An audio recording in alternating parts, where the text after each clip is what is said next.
খলিলুর রহমান তো পাসপোর্ট আছে তার, সে তো প্রথম কাতারে পালাবে। এই যে লতিফুর রহমানের আমলে টেনিউ শেষ হওয়ার আগে পালিয়েছিল, সো এখনো পালাবে।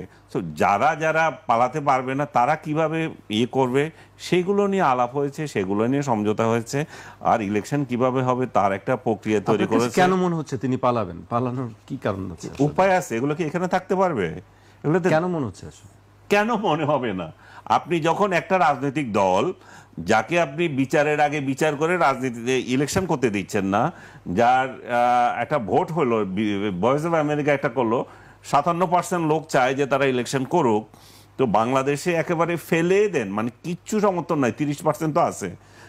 আওয়ামী লীগ দাবি করে যারা 40% আছে, তো এই লোকগুলো কারে ভোট দেবে? তো এই লোকগুলোকে আপনি মনে করতেছেন এই দেশে 5 বছর সব জেলে রাখিয়ে দিতে পারবেন? আপনি সব জেলে বন্দি থাকবে নাকি বঙ্গোপসাগরে ফেলে দেবেন?